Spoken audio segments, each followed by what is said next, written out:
Hello, everyone, and welcome to CFP Today. It is Wednesday, June 11th. Hope you are enjoying the return of CFP Today and looking forward to bringing you much more of these throughout the year. Thanks to our good friends over at Fox 40. Again, fox40shop.com.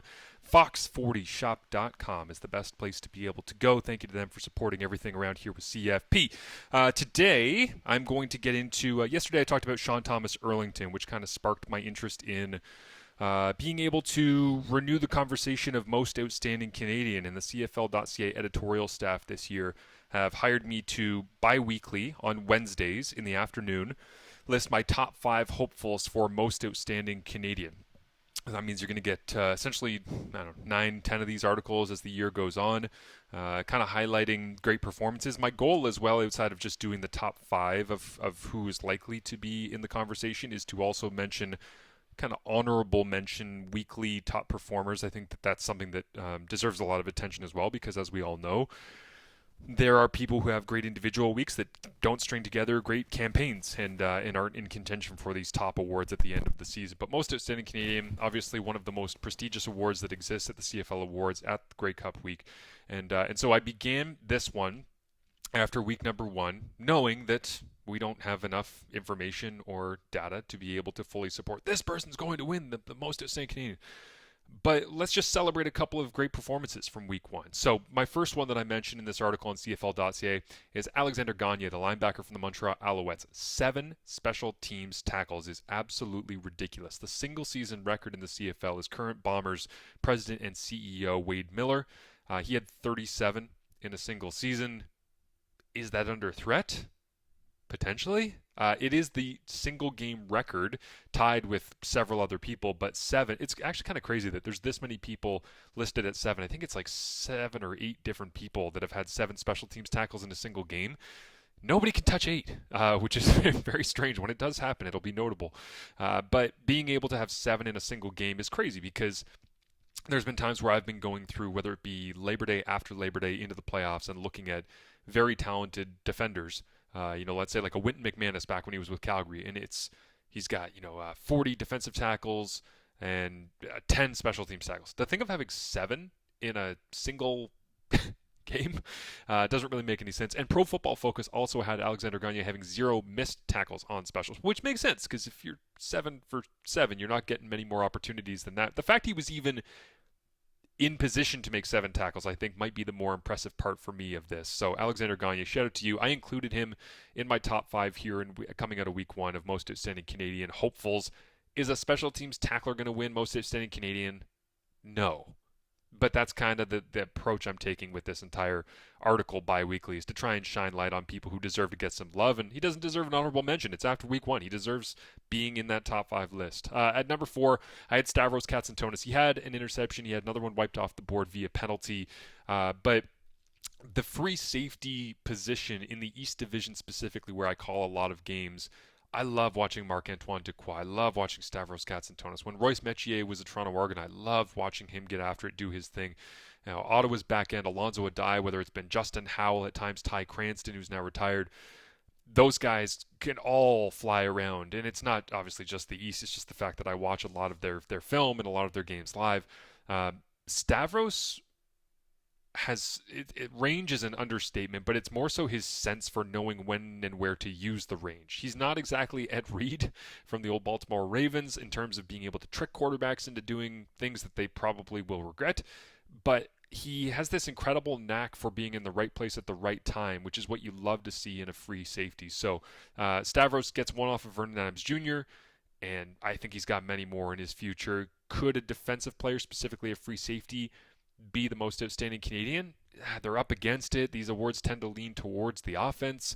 However, if he were to put together a crazy year that surpassed what Tyrell Ford was able to do, because let's be real, Tyrell Ford last year, the whole voting discussion on awards that a lot of people have had, but specifically Dwayne Ford and I are campaigning actively for, is why are we putting Tyrell Ford up against Brady Oliveira for most outstanding Canadian? Because you can only nominate one from one team.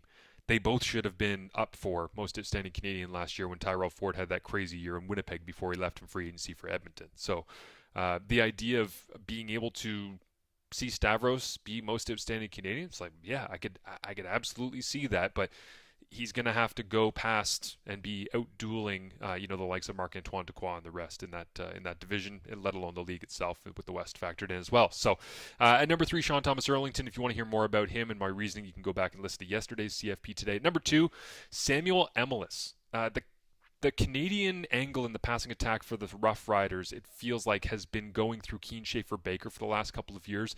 Emilus was amongst the very best receivers in the CFL, regardless of passport last year. And it feels like Justin McInnis holding on to that advantage down the stretch was what kind of limited the amount of shine I would say that Emilus was able to get. But when Keane Schaefer-Baker went down in week 1, and by the way, here on Wednesday as I'm recording this, he's not on the field at Rough Riders practice. So I hope that injury is not serious, because I love watching Keane do his thing as well. But I do think Emilus is developing quickly into one of the better Canadian receivers in the game, and receivers in general.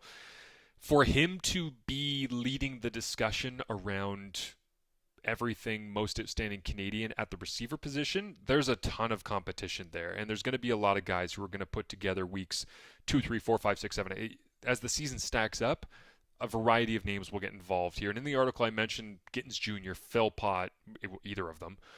Keandre Smith in Hamilton, I think, is going to get a ton of love as well.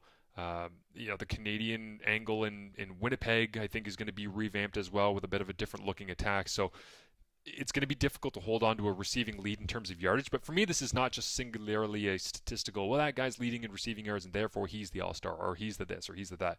It's the impact that you have on the offense, and then, of course, the fit of, does your offense need you to have that impact? And in Saskatchewan, I think you can make the argument, especially if Schaefer-Baker's down for any time, they need Samuel Emilus to be great. I think he will step up and have really great performances. So looking forward to seeing him in that discussion for the next little while here, and we'll see how long he can hold on to the receiving lead. And then number 1 for you, as long as Nathan Rourke is in the Canadian Football League playing the game's most important position and is being ridiculed and praised for every single decision that he makes week in, week out as the face of a franchise, as a Canadian kid, he's going to be in the most outstanding Canadian discussion, especially when you come out and you get yourself a handful of touchdown passes and you show off the wheels and good decision making and a home victory to kick off the year. So Nathan Rourke, in my mind, he's in the driver's seat in this discussion, in this article, the whole year long.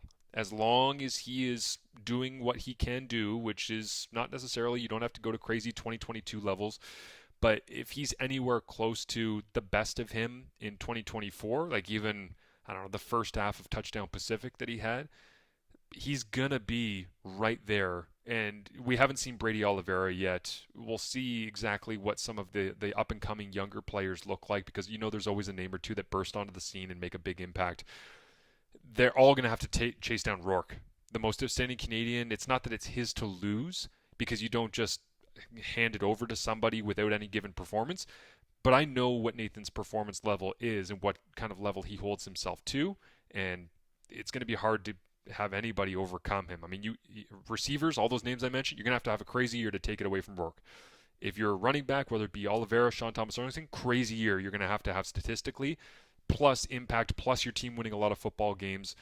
Rourke's got more wiggle room because he's got that kind of ingrained respect from across the league and the voters, I think. And I can't imagine him not having a great season this year, because he is highly motivated coming back from the way that last year ended. So that is the most outstanding Canadian article discussion. It'll be up for you on CFL.ca here on Wednesday afternoon if you'd like to read it through, have your say, comment on it, all the rest.